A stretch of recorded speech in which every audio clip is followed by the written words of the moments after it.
Greetings and welcome to Old Drunken Discography, where old friends and fans come together to BS, argue, occasionally agree, and discuss a musical artist. This is our deep dive discography, where we will go through each studio album and rank them and highlight any notable non-releases along the way. Today we are talking about 2011's Wasting Light. If you haven't caught the previous albums, just a little catch up here. This is where we are sitting right now. I mean, we all agree In Your Honor's number 4. That's about it. So yeah. So that's probably a good baseline. That's Might gonna change. Yeah, that's gonna change, I'm sure. It will change, but going forward, that's all. So Yeah. let's talk Wasting Light. Who wants to kick this one off? My notes are scattered right now, so you guys have fun. Sure. So, as we've already mentioned, I was a big fan of the Back and Forth documentary that came out right before this album came out. It was around the same time. And, yeah, so I was kind of back on the Foo Fighters train. And it was exciting. This obviously I don't think we've mentioned Sound City yet, but Dave started making movies, and Sound City's pretty cool. It's where Nevermind and a million other albums were recorded. They have a soundtrack, so this is probably the only time on the show that we'll mention having an album with Stevie Nicks and Rick Springfield on it. Oh, and Trent Reznor. So there you go. And of course, Corey Taylor and Leaving and Rami Jaffe. Yeah, it's a cool movie, of course. Yeah, I was back on the train at this time. There was a lot of good stuff coming out. So I was pretty excited to hear Wasting Light. And it didn't disappoint. I think the production on this is just top notch. It's all analog. They cut it to tape. They recorded it on the Magic Neve that is still doing albums today. I think Anthrax are doing their new album there right now. And yeah, just right off the bat, like Bridge Burning starts off with a great riff. There's a great chorus. The drums are cool. Just a great song, gets stuck in my head a lot. Rope was the first single. There's really cool time signature changes that happen because of the guitar delay and the little drum fill that keep it really interesting, which at this point in the Foo Fighters' career, we've already gone through a couple albums where they're not that interesting musically. So it was good to hear that again. Dear Rosemary has Bob Mould on there. That's a cool song. Yeah. White Limo was the first time we got that style since the first album with Weenie Beanie. Arlandria is really good these days. That's A and B. Side C and D are just as good. Walk was one of their biggest singles. Back and Forth is a good rocker. Should Have Known. Yeah, I mean, this is a really good album. Front to back. It's one of there's a lot of really good, I don't know what the word is, energy on this album. Yeah, Pat's back in the band, like officially. He's on the cover even. Yeah. That's pretty exciting. So this album has a lot going for it going into it, and I think it delivers. It's one I can just put on and not skip songs. Huh. All right. I know we're not doing art videos, but I'd have to give it to the neck tattoo over this one for art. Yeah. I hate these this is like that Metallica. Some kind of monster. Or no. Fuck. Hardwired. So this did it first. Yeah. Yeah, But it's so also very like late 60s, early 70s, like. Yeah, I like the artwork. I mean, it's not cool. It's not great, but I like the colors. It looks Looking like at it, disco, Looking at it, though, I do have to ask, when did Rami Jaffe officially become a member here? because he's not on here. But I'm pretty sure he's in the band at this. Is he the multi-instrumentalist guy? No, Yeah, I he's their just keyboard read. player. He's an official member. He's in the Rock and Roll Hall of Fame. Yeah, No, I don't think it was too. I noticed him next record. And Yeah, the I think record it's the after next a lot. record. I didn't hear him a lot on Okay. this. Yeah. So it's probably on this tour. Okay, that's cool. Well, your notes pretty much match mine. Like, Pat's back full time, produced by Butch Vig. Got quite a lot of. Yeah, I didn't. Yep. Which was the first time Dave had worked with him since Nevermind. Really? Yeah. Dang. So yeah, this album had a lot going for it going into it. Bridge Burning. I mean, say what you want about the Foo Fighters. They generally know how to start a record. A top song contender. The bass sounds really good on this record. The chorus is fire. Riffage abound. Great stuff. I've always loved Rope. The slight off timing with the guitar doing shit a half second behind the other guitars. Dear Rosemary just marches along, doing some cool ass 70s shit. You got Bob Mould doing backup vocals. White Limo, it took 5 albums and like 16 years, but we finally get some more weenie beanie old school Foo. And Lemmy in the video. Yeah. Oh man. All the guitar riffs in the outro. That's a top song contender. Andrea, the chorus is so good. Having that third guitar and having it be Pat Smear makes a huge difference. The record is so fucking tight. These Days, amazing song. Again, the start stops, great lyrics and word structure. The chorus comes in hard, the quiet loud. It's a decent Foo song. I'm like half sick. Back and Forth, I love the guitar riffs and the drumming on this one, but Dave's vocals sound phoned in on the verses for some reason, but the chorus is great. Musically, it's a lot like Color and the Shape. This is the only song Butch Vig actually plays on, I think. A Matter of Time's great. Not a bad song on the record. Miss the Misery, a little heavy at first, but it does a little Def Leppard at parts. Not bad Def Leppard at least, but probably my low point on the record, which isn't really low. Which we'll probably chalk that up to Taylor. We should mention he had his side project band Chevy Metal around this time, where they just did old school metal and new wave covers. See, I hear that more on White Limo than that song, but yeah, like that song's just thrash. It's awesome. Yeah. I Should Have Known. You got Chris breaking out his accordion skills. Great lyrics about Kurt. The music's a little dark, which fits the song perfectly. It's not a happy reminiscing song. Dave's got some anger and resentment for good reason. Walk, the best closing track up to this point in the discography. The sequencing of Walk right after I Should Have Known is perfect. I believe I've waited long enough. Where do I begin? It's the opposite in every sense. It's hopeful, uplifting. It's about moving on. The bridge / outro is one of the best. Lyrically, musically, and Dave's emotional delivery, it's one of my favorites. I really like this record. So I don't dislike this record. I think it's a fine record. Don't get me wrong. I think I love that Butch Vig is back involved because the bass and drums sound so good on this record. Like, I like some of the later production choices just because I like a more denser and more experimental kind of mix. But this one just, it sounds so good. It's so clean and so pristine. I kind of felt like this was them trying to recapture the glory of the early records. And I don't know if I really felt it as much as I felt the first 2 records, but that's not a slight against it. It's still a really great record. I thought Rope, I didn't know these were all singles. Like, I completely dropped out completely by now. So this was what Rope they had was a single. 5 singles off this album. Really? This was 5? Yeah, this was a big I had no album. idea, man. yeah, big Dear album. Rosemary. Bridge Burning is awesome. Rope is awesome. I had no idea that was Bob Mould on Dear Rosemary. That makes it even better in my opinion because that's my boy.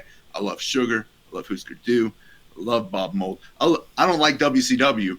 He worked at WCW though. Little pro wrestling tie-in right here. He was one of the creators on that particular federation. I got to see him live at a Sasquatch festival. Oh, that's so dope. Yeah, I've got and his, like nobody was there. I was like, it was like a really comfortable atmosphere, got right up front. It was a great show. Yeah, his biography, Catch a Little Light, is really good. I would check it out. It's really fun and good read. I didn't care for Arlandria at all. I thought it was kind of like them grasping for a hit kind of song. Like there's a lot of these records, there's songs where I hear it, I'm like, this sounds like they're trying to have a hit single. And it's not working because they're beyond hit singles at this point. They should stop chasing that fucking dragon. That one was not released as a single. Well, it sounds like one. There's like multiple songs that sound like they should be, and that's not a problem. I just didn't vibe on it, and that's okay. Obviously, you two think it's a great song, and it's not a bad song. Just didn't feel it. I thought Back and Forth was kind of boring, and I thought that I Should Have Known and Walk are like literally two of the best songs they ever have finished records with. I didn't know Home was the closer, actually. Is Home the closer? Yeah. Okay. Well, but Home was good. No. I just thought that I Should Have Known and To Walk would have been the best hit ever. I'm sorry, I got to ask, what's Home? Yeah, Walk is a closer. Okay, what is okay? This is track 12 on here. That's why I was confused. Yeah, that's a carryover from there. Okay. All right, yeah, because I didn't like that one. But yeah, thought it was a really great record. I thought it, like, at this point in their career, they could have been pushing the limit a little bit further. But at that same time, I wasn't there for this record when it came out, so it might have been like they needed to recapture it. You know what I mean? They might have been at that point in their career where they were like, we got to come back to what our roots and be real. And it's a solid ass record. It's phenomenal. Sounds great. Just not my favorite, but it's good. It's definitely not a low point in any regard. Yeah, that means somewhere throughout these videos there's going to be a misspelling as well, because I fixed a misspelling and I removed Home. Then my computer crashed and it didn't save. So eventually we're going to find a misspelling too somewhere. Jason, if you've been going through the same thing I've been going through for the past week and a half, no worries, man. It sucks. Like, this is the first time when I woke up this morning, I was talking like Barry White, but I've been drinking whiskey, so I feel better. Oh yeah, we're all sick here, so. Oh, it's been a mess of a year. And I'm tired. Nice to meet you. Well, before we rank it, I guess we need to just throw in some medium rare here. Oh, yeah. I've never heard medium rare as a whole, but I know a lot of these songs and covers just from, listening to the Foo over the years. Gas Chamber's a fucking ripper. It was cool as shit. It was on Rock Against Bush Volume 2.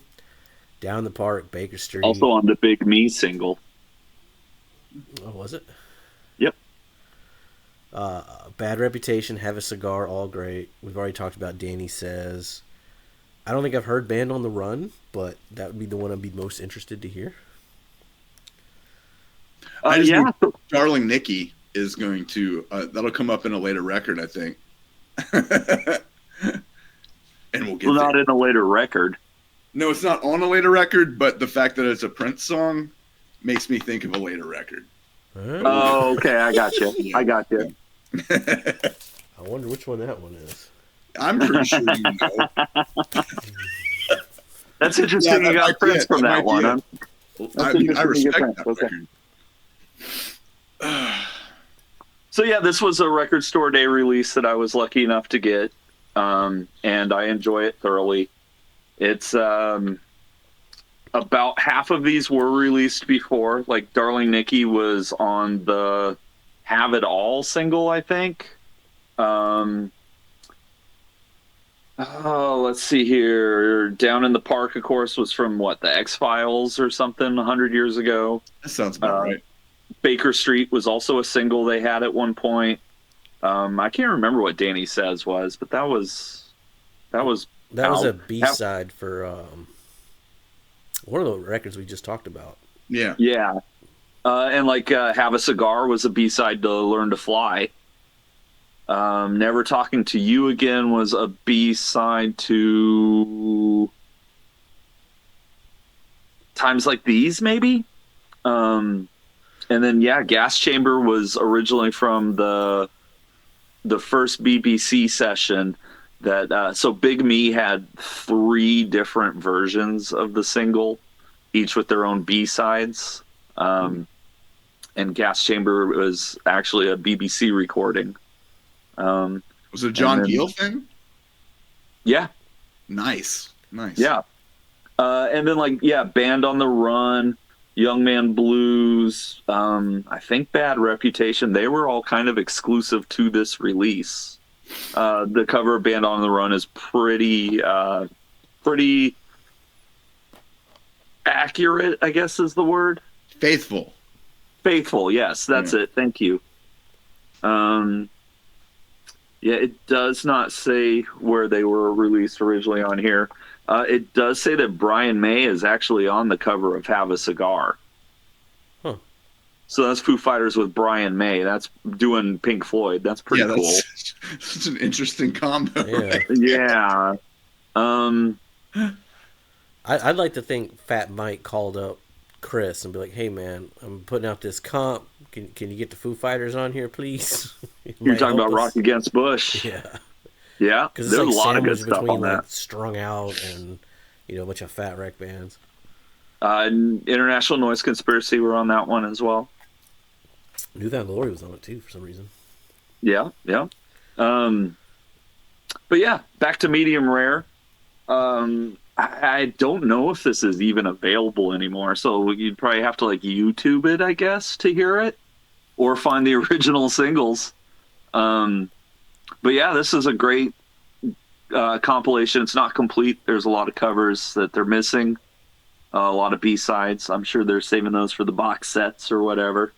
But yeah, I always love a band that, in addition to solid studio albums, have a rich discography just in B-sides, and they're willing to put out the demos and random live tracks and stuff. I think that's really interesting when a band does that. Oh yeah. I'm just not big on And cover Foo Fighters records. do it well, and have since day one. I'm just going to point out that steak is rare. That is not a medium rare. That is a raw steak. Just pointing that out. It's still in the packaging. Because you were supposed to not open this, and now it sells on Discogs for triple digits. Yeah. I just checked to see if it was on Spotify. It's not. Yeah. Well, our playlist will be on But I YouTube buy now, records to listen to them, so exactly. not because they're going to be worth something. Yeah. I don't understand the collector mindset at all, but you do. You see them at every record store day. The flippers that literally buy one copy of everything. Yeah, that's why I don't see have them every time. Because people buy things just to sell them. Yep. Again. And it's been real fun too lately. Like the last couple record store days I've been to. This was back in the days when it was still a free for all, and if you weren't first in line, good luck.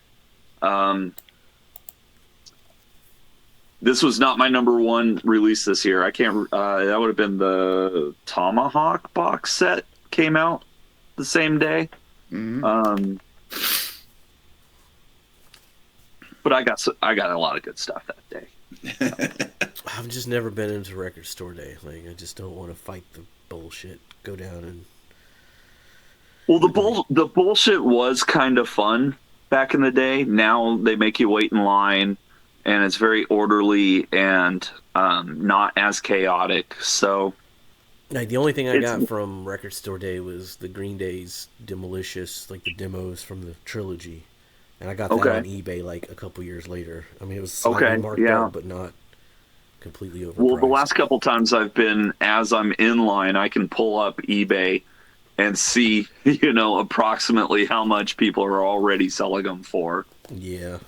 And it gets pretty silly. And you see other people doing it too, as the flippers. Well, I am super curious where Colquitt is placing Wasting Light. At number 5. It's not bad. It's really good. I think I like the other ones better. That's all. Yeah. All right. As far as their rebirth is themselves, I guess. I don't know, because after One by One and Echoes, and even honor for the most part. Like, it kind of sounds like they're trying to recapture what made them great in the first 3 records. And I don't think they hit that point, but it's not a bad record. It's better than One by One, and I don't know if it's better than All My Life necessarily, but I think that's the highlight of One by One too. So I don't know. I think it's a good record. Well, I said in an earlier video that there was still some top tier food coming, and I was talking about this one. Yeah. There's not a bad song on it. The production's fantastic. There's something special about having a record with Dave, Chris, Pat, and Butch together. And it was recorded in a garage. Yeah, I'm hyped for that new trio because they recorded it there too. Yeah. It's my number 3, and I gotta move all these motherfuckers down. I'm gonna have to fix this later.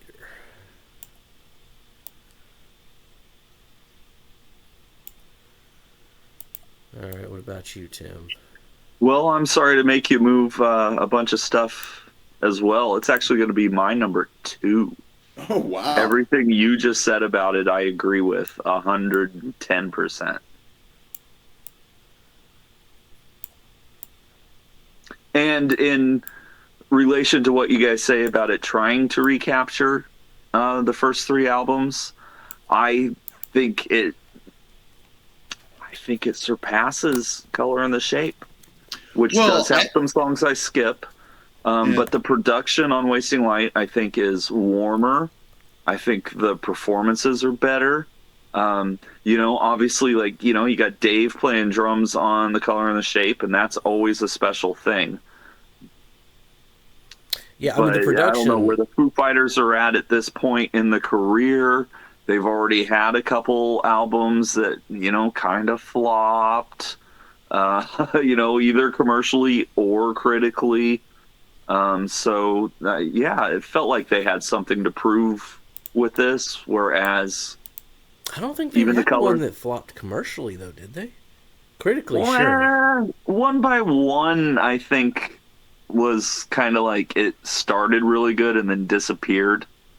Because I think even Echoes sold a fuck ton. Yeah, so did One by One. But critically, I think they critically they did. Records got the heat that the other records got. I don't know. I like the analog production, and I like how they record. Like, there's nothing left to lose. It has a vibe that it's them barbecuing by the pool and recording it in there. It's a home recording. Yeah. Dude, it sounds so polished and so insane that's I didn't know it was recorded in that fashion. Like, that's how good it sounds. Like, all their families were there, chilling. Yeah, there's a whole they filmed a movie while they were recording it. I definitely recommend that Back and Forth documentary. Goes through the history up until this point. So you get a lot of footage, like Bob Mould recorded his stuff in a bathroom stall. Like, they have a stand-up shower that they were doing vocals in. It's awesome. Yeah, it's pretty cool. No, I think it's one of those records that might grow on me a lot more. Obviously, I've only heard it, I think, twice now. So yeah, it might go up in my ranking further. But right now, yeah. A lot of those hooks are going to get stuck in your head. I got one. See, that's the reason why I put it at 5, though, is because there's not a lot that did. I might have to give it a couple They're creepers. There's some creepers on that album. Yeah, maybe so. Yeah. Yeah, man. Well, good shit. I guess. What's next? Sonic Highways. Yeah. Next would be Sonic Highways. Yeah. That's a grower for me. It's a grower for me too, man. And I've only heard it once, and oh man, I can't believe how much I liked it. That's not a grower. Then if you instantly liked it from one listen. No. Because I've listened to it twice. I liked it so much I listened to it immediately again. Oh. Like, I liked it that much. It was crazy. I've tried a couple times. We'll get to that one next. So give us a like, subscribe. Check out the playlist link below if you want to start over from the beginning to figure out why Cold Quit doesn't have the self-titled at number 1. Oh no, yeah, definitely go check that out because it's there is nothing left to lose is the best record. Find out why I've got Echoes at number 4. Go check out those videos. Yeah, man. And stick around. We'll be doing Sonic Highways and Saint Cecilia next. So, be safe. Make good decisions. Be good. Man, you guys be good at it.